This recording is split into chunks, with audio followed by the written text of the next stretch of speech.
حضرت میں آپ سے بغیر کسی وقت کے درخواست کرتا ہوں کہ سامعین بہت دیر سے انتظار کر رہے ہیں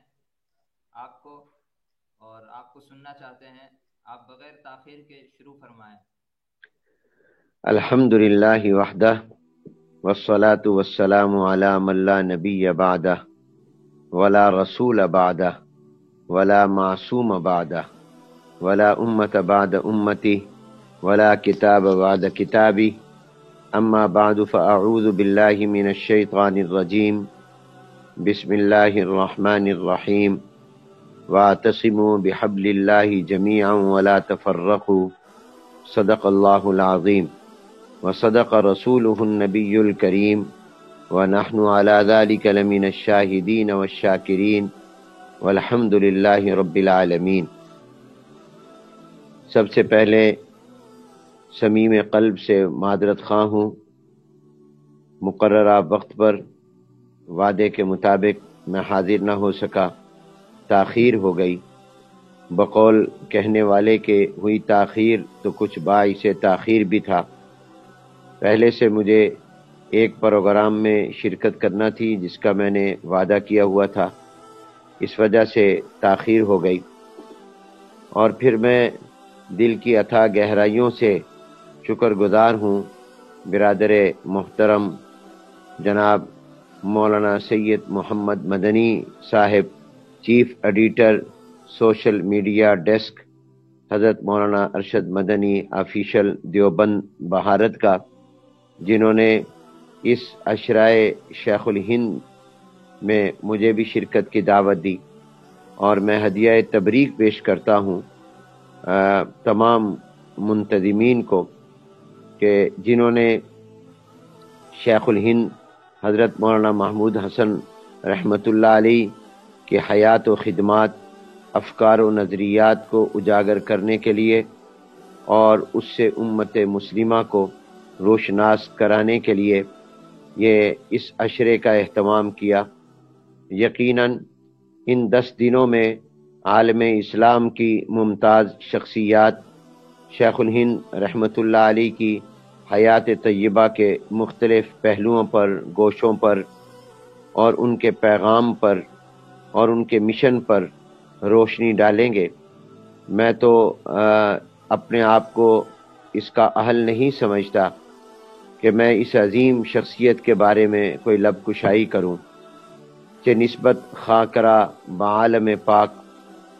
بلکہ میں تو یہ سمجھتا ہوں کہ سکوت کا خیر من نطق کا، کہ تمہارا چپ رہنا ہی بہتر ہے۔ کہاں وہ عظیم ہستی اور شخصیت جو کہ قدوۃ الصالحین ہے، جو قطب عالم ہے، جو جامع کمالات ہیں، جو جامع شریعت و طریقت ہیں، جو وقار و علم کا کوہ ہے، کوہ وقار و علم ہے، اور آفتاب معرفت ہیں، اور استاد الکل ہیں، شیخ عالم ہیں، حضرت شیخ الہند مولانا محمود حسن رحمۃ اللہ علیہ۔ ظاہر ہے کہ ان کی حیات طیبہ پر اور حیات و خدمات پر وہی حضرات روشنی ڈالنے کے اہل ہیں جو خود بڑا اونچا مقام علمی دنیا میں رکھتے ہوں۔ میں تو علم سے بھی تہی دامن ہوں اور عمل سے بھی،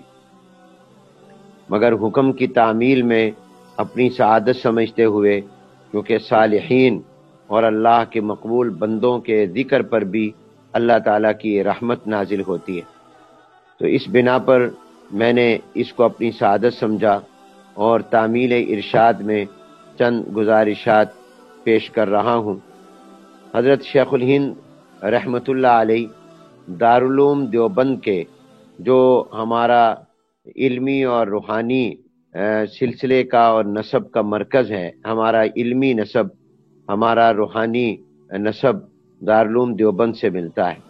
دارالعلوم دیوبند کے سب سے پہلے شاگرد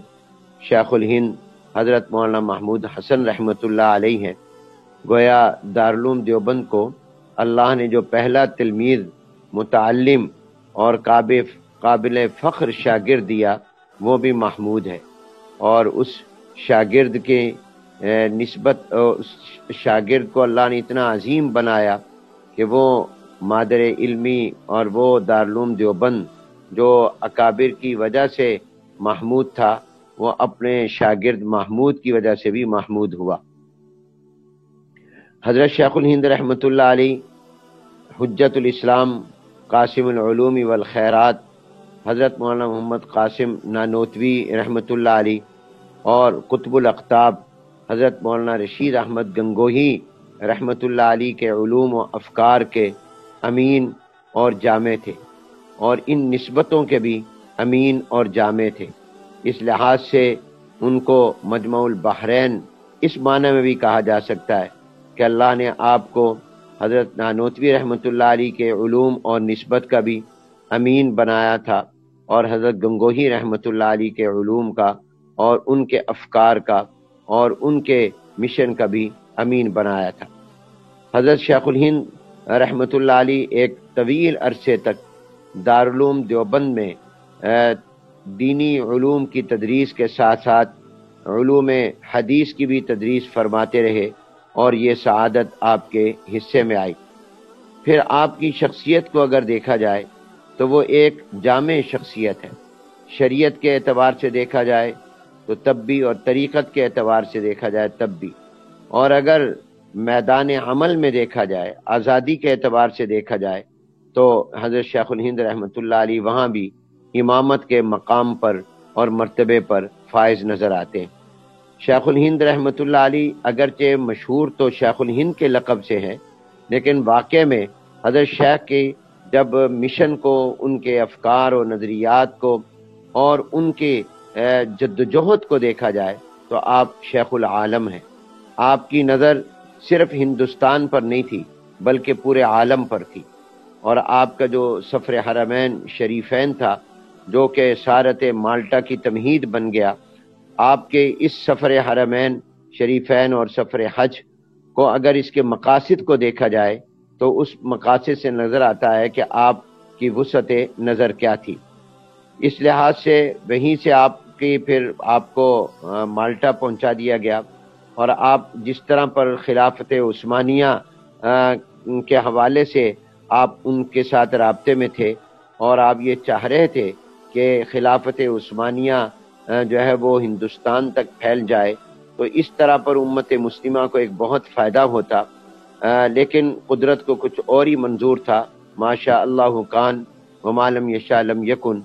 لیکن اگر آپ ان پر غور کریں تو حضرت شیخ الہند رحمۃ اللہ علیہ نے جو برطانوی سامراج سے ہندوستان کی آزادی کے لیے جد و جہد کی،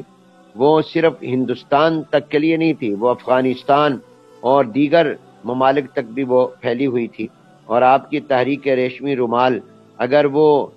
بے وجوہ ناکام نہ ہوتی تو یقیناً اس کے جو نتائج اور اثرات اور ثمرات تھے اس سے ایک جنوبی ایشیا خاص طور پر اور دیگر عالم کے بھی حصے اور اطراف و اکناف بھی مستفیض ہوتے۔ حضرت شیخ الہند رحمۃ اللہ علیہ نے جو وقت مالٹا میں گزارا اور جب آپ کی گرفتاری ہوئی تو آپ نے جو ایک عظیم جملہ فرمایا وہ یہ تھا کہ بمصیبت گرفتارم نہ کہ بمعصیت گرفتار، مجھے ایک آزمائش آئی ہے، میں کسی معصیت میں گرفتار نہیں ہوا۔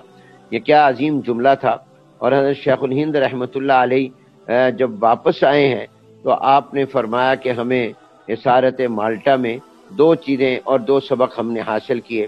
اور حضرت شیخ الہند رحمۃ اللہ علیہ نے پھر وہ جو بات فرمائی وہ بھی آپ کی عالمی نظر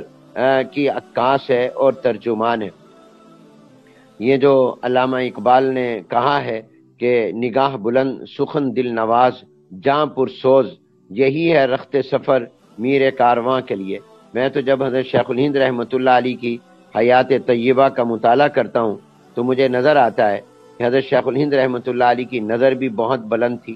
پورے عالم پر نظر تھی۔ آپ نے اس دور کی عالمی استعماری طاقت کو للکارا اور اس کے خلاف آپ نے آزادی کی جدوجہد کی، اور اس کے لیے آپ نے مسلح جدوجہد کا راستہ بھی اختیار کیا اور آپ نے جہاد کا راستہ اختیار کیا۔ اور یہ آپ کی نظر کی بلندی تھی کہ کہاں وہ دیوبند ایک قصبہ اور گاؤں، اور وہاں پر ایک بیٹھا ہوا درویش وہ پوری دنیا کے حالات پر نظر رکھتا ہے، جبکہ اس وقت میں تو یہ سائنس اور ٹیکنالوجی کی جو آج ترقی نظر آتی ہے یہ ذرائع بھی نہیں تھے، لیکن حضرت شیخ الہند رحمۃ اللہ علیہ کی کتنی بلند نظر تھی، اور اس لیے کہ جناب نبی کریم صلی اللہ علیہ وسلم کے سچے عاشق تھے، حضور اکرم صلی اللہ علیہ وسلم کے سچے امتی تھے، حضور اکرم صلی اللہ علیہ وسلم کے حیات طیبہ کے مشن کو آگے بڑھانے والے آپ کی ایک امت کے ایک عظیم فرد تھے۔ حضور اکرم صلی اللہ علیہ وسلم بھی مدینہ طیبہ کے دفاع میں خندق کھود رہے ہیں، اور ایک چٹان صحابہ بھی کھود رہے ہیں، ایک ایسی چٹان آ جاتی ہے جو نہیں ٹوٹ رہی، تو صحابہ نے حضور اکرم صلی اللہ علیہ وسلم سے درخواست کی، تو آپ نے جب اس کے اوپر کدال کو مارا تو آپ نے یہ جملہ فرمایا تھا کہ اس کے اندر سے جو روشنی نکلی ہے مجھے اس میں کیسر و کسرا کے محلات دکھائے گئے۔ کہاں ایک طرف یہ کیفیت کہ بھوک اور فاقے کی وجہ سے پیٹ پر پتھر بندھے ہوئے ہیں، اور تمام صحابہ کرام رضوان اللہ تعالی مجمعین کے پیٹوں پر ایک ایک پتھر ہے، اور رحمت عالم جناب نبی کریم حضور اکرم صلی اللہ علیہ وآلہ وسلم کے بطن مبارک پر 2 پتھر بندھے ہوئے ہیں۔ فاقہ اتنا ہے کہ کھانے کو کچھ نہیں ہے، لیکن آپ کی نظر کتنی بلند ہے اور نگاہ کتنی بلند ہے، اور فرمایا کہ مجھے اس روشنی میں کیسر و کسرا کے محلات نظر آتے ہیں۔ ہمارا گویا پیغام وہاں تک پہنچے گا۔ وہ اس وقت کی جو 2 بڑی طاقتیں تھیں، روم اور ایران، تو ان بڑی طاقتوں کے محلات گویا ہمیں نظر آ رہے ہیں، اور ہمارا پیغام وہاں تک پہنچے گا۔ میں اگر دیکھتا ہوں تو مجھے حضرت شیخ الہند رحمۃ اللہ علیہ بھی رحمت عالم حضور اکرم صلی اللہ علیہ وسلم کی اتباع میں اس مقام پر نظر آتے ہیں۔ کیا آپ کا بھی ویژن یہ تھا کہ پورے عالم میں آزادی کی جد و جہد ہو، اور آپ کی نظر بھی پوری دنیا پر تھی، صرف ہندوستان پر نہیں تھی؟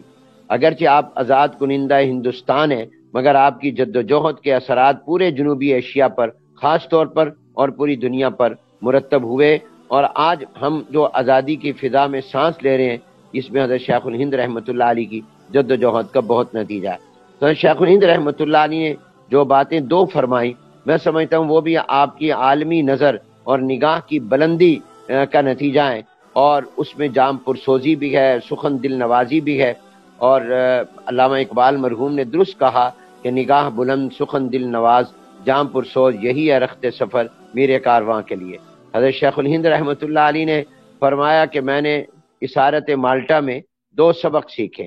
ایک کیا کہ قرآن کریم کو عام کیا جائے اور انسانیت کو قرآن کریم کی طرف متوجہ کیا جائے، خصوصاً امت مسلمہ کو قرآن کریم کی طرف متوجہ کیا جائے، اور قرآن کریم کو عام کیا جائے لفظاً مانن۔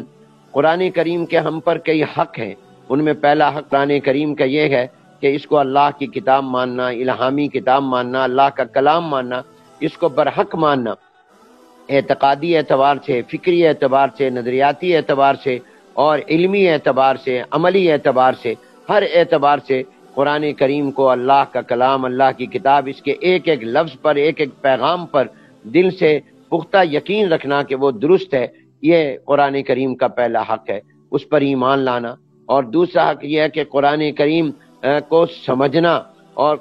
دوسرا حق ہے قرآن کو پڑھنا، کہ اس کو صحیح پڑھنا ہے اور اس کے قاعدے اور ضابطے اور تجوید کے مطابق ہو۔ اور تیسرا حق اس کا یہ ہے کہ قرآن کریم کو سمجھنا، اور چوتھا حق ہے اس پر عمل کرنا، اور پانچواں یہ ہے کہ اس قرآن کریم کو نافذ کرنا۔ شیخ الہند رحمۃ اللہ علیہ چاہتے تھے کہ قرآن کریم کو مانا بھی جائے، اس کو پڑھا بھی جائے، اس کو سمجھا بھی جائے، اس پر عمل بھی کیا جائے، اور قرآن کو بطور ضابطۂ زندگی اور دستور حیات نافذ بھی کیا جائے۔ ظاہر ہے کہ آپ جو ایک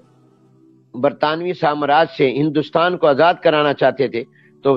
مقصد صرف آزادی نہیں تھی، بلکہ اصل یہ تھا کہ مسلمان اپنے دین پر عمل کر سکیں۔ اور آپ جو ہندوستان کو خلافت عثمانیہ سے جوڑنا چاہتے تھے، وہ بھی اس لیے تاکہ اس خطے کا مسلمان اقلیت میں نہیں بلکہ اکثریت میں آ جائے، اور اس طرح پر اس کے لیے آزادی ہو کہ وہ اپنے دین پر عمل بھی کر سکے اور عمل کرا بھی سکے اور اس کو نافذ بھی کر سکے۔ حضرت شیخ الہند رحمۃ اللہ علیہ نے یہی پیغام دیا، اور حضرت شیخ الہند رحمۃ اللہ علیہ نے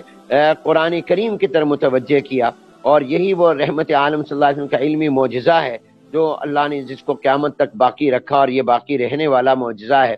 حضور اکرم صلی اللہ علیہ وسلم کی تو یوں زندگی کا ہر لمحہ معجزہ ہے، آپ کی ہر ادا معجزہ ہے، اور آپ کے معجزات کو اللہ نے کسی نہ کسی شکل میں محفوظ رکھا ہے، مگر آپ کا سب سے بڑا معجزہ اور آپ کا علمی معجزہ تو قرآن کریم ہے۔ تو حضرت شیخ الہند رحمۃ اللہ علیہ نے یہ پیغام دیا مالٹا سے واپسی پر، اور جو پیغام دیا وہ وہی پیغام ہے جو عالمی پیغام ہے کہ قرآن کریم کو پر عمل کیا جائے۔ اور دوسرا پیغام حضرت شیخ الہند رحمۃ اللہ علیہ نے یہ دیا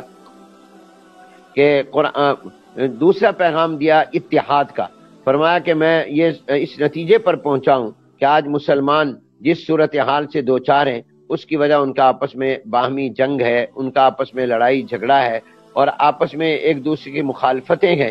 تو آج بھی اگر ہم امت مسلمہ کو دیکھیں اور عالم اسلام کی صورتحال کو دیکھیں، مشرق وسطیٰ کی صورتحال کو دیکھیں اور دیگر مسلمان ممالک کو دیکھیں، تو وہاں پر جو صورتحال ہے اور اغیار نے جس طرح ہمارے اوپر اپنا تسلط کیا ہوا ہے، اس کی بنیادی وجہ جو ہے وہ یہی ہے کہ قرآن سے دوری ہے۔ ہم نے قرآن کو چھوڑا، قرآن کو دیکھتے تو قرآن کہتا وَلَن تَرْضَىٰ عَنْكَ الْيَهُودُ وَلَا النَّصَارَىٰ حَتَّىٰ تَتَّبِعَ مِلَّتَهُمْ۔ قرآن ہمیں بتا رہا ہے کہ تم لا تتخذوا اليهود والنصارى اولیاء بعضهم اولیاء بعض۔ قرآن کریم ہمیں دعوت دے رہا ہے کہ ہم آپس میں متحد اور متفق ہو جائیں۔ انما المؤمنون اخوہ فاصلحوا بین اخویکم واتقوا اللہ لعلکم ترحمون واعتصموا بحبل اللہ جميعا ولا تفرقوا۔ اس آیت قرآنی میں قرآن پر عمل کا بھی کہا گیا، اس کو موجود، اور ساتھ اتحاد کا بھی کہا گیا۔ یعنی حضرت شیخ الہند رحمۃ اللہ علیہ نے جو نظریہ اور فکر دیا وہ اس آیت کی روشنی میں ہے کہ اس میں واعتصموا بحبل اللہ جمیعا بھی ہے اور آگے ولا تفرقوا بھی ہے۔ تو حضرت شیخ الہند رحمۃ اللہ علیہ کے ایک واقعتاً عالمی قائد تھے، اور حضرت شیخ الہند رحمۃ اللہ علیہ کی پوری دنیا پر نظر تھی، اور حضرت شیخ الہند رحمۃ اللہ علیہ نے جو ہمیں میسج دیا اور پیغام دیا اور مشن بتایا وہ بھی وہ ہے جو عالمی پوری دنیا کے مسلمانوں کو اگر جمع کر سکتے ہیں اور کسی ایک نقطے پر وہ جمع ہو سکتے ہیں تو وہ قرآن ہے۔ اور مسلمانوں کے مسائل کا حل جو ہے وہ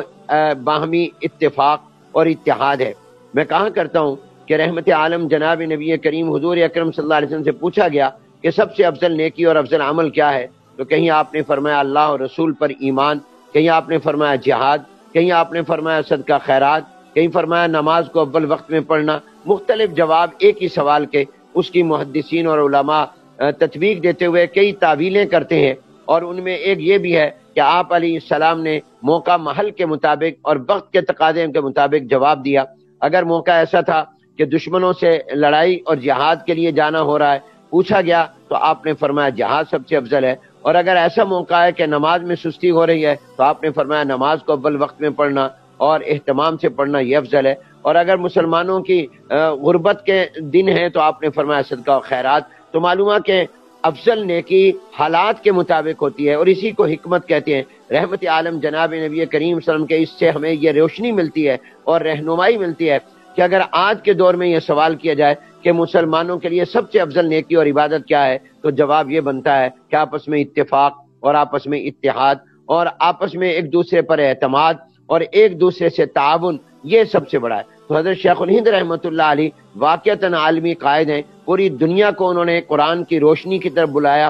اور پوری دنیا کو انہوں نے اتحاد اور اتفاق اور بالخصوص مسلمانوں کو اتحاد اور اتفاق کی دعوت دی۔ آپ کا علی گڑھ جانا بھی اس لیے تھا کہ ان لوگوں کی دعوت پر گئے تھے جو خلافت عثمانیہ کے حق میں تھے، اور حضرت شیخ الہند رحمۃ اللہ علیہ نے جا کر وہاں بھی یہ پیغام دیا تھا۔ اور آپ شیخ الہند رحمۃ اللہ علیہ قدیم اور جدید کے بھی جامع تھے۔ حضرت شیخ الہند کی زندگی میں ہمیں ہر دور کی روشنی اور رہنمائی ملتی ہے۔ اگر ایسے حالات ہو جائیں کہ مسلمان کو میدان عمل میں جہاد میں نکلنا پڑے اور اس کے لیے اس کو مسلح جد و جہد کرنی پڑے تو اس کی بھی روشنی ملتی ہے، اور اگر یہ ہو کہ حالات کا تقاضا اور حکمت کا تقاضا ہو کہ تشدد کا راستہ نہ اختیار کیا جائے بلکہ پرامن راستہ اختیار کیا جائے، تو عدم تشدد کی پرامن تحریک کی بھی روشنی ہمیں شیخ الہند رحمۃ اللہ علیہ کی زندگی سے اور حیات سے ملتی ہے۔ اس لحاظ سے میں سمجھتا ہوں کہ شیخ الہند رحمۃ اللہ علیہ شیخ العالم ہیں، آپ عالمی قائد ہیں، اور آپ کے افکار اور آپ کے نظریات اور آپ کی جد و جہد جو ہے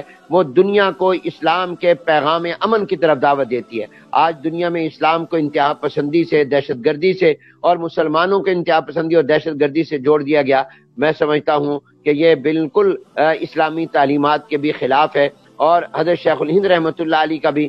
جو نظریہ تھا وہ یہ تھا کہ اسلام امن کا دین ہے، محبت کا دین ہے، یہ لو کا دین ہے، یہ رواداری کا دین ہے، اور یہ تحمل اور برداشت کا، ایثار کا اور صبر کا دین ہے۔ لہذا ہم آج حضرت شیخ الہند رحمۃ اللہ علیہ کے افکار و نظریات کی روشنی میں بھی پوری دنیا کو دعوت دیتے ہیں کہ آئیے ہم اس دنیا میں اپنے مشترکہ اقدار اور مشترکہ نظریات کے حوالے سے ہم امن کی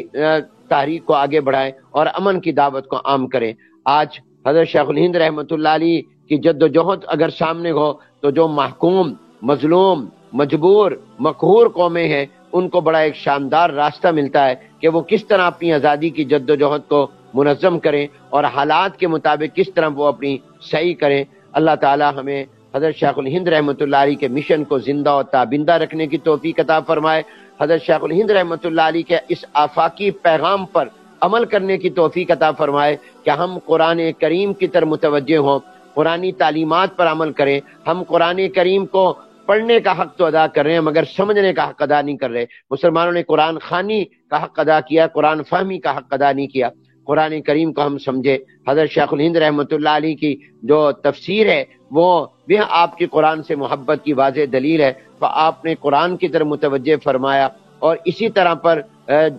ہمیں آپس کے اتحاد اور اتفاق کی طرف بھی۔ عالم اسلام جن مشکلات کا شکار ہے اور پوری دنیا میں جہاں کہیں بھی مسلمان اس وقت مظلومی کی زندگی گزار رہے ہیں اور ہر جگہ پر مسلمان کا خون بہہ رہا ہے، تو اس کا واحد حل جو ہے وہ آپس کا اتحاد ہے، آپس کا اتفاق ہے، مسلم ممالک کے درمیان، مسلم حکومتوں کے درمیان، مسلم ممالک اور علاقوں کے علماء کے درمیان، خواب اور عوام کے درمیان، مسلمانوں کی ہر سطح پر آپس میں تعلقات مضبوط ہوں گے تو اس سے انشاءاللہ اسلام کی اشاعت ہوگی اور اسلام کا پھر پیغام دنیا میں پھیلے گا۔ اسلام کا پیغام امن، پیغام محبت ہمیں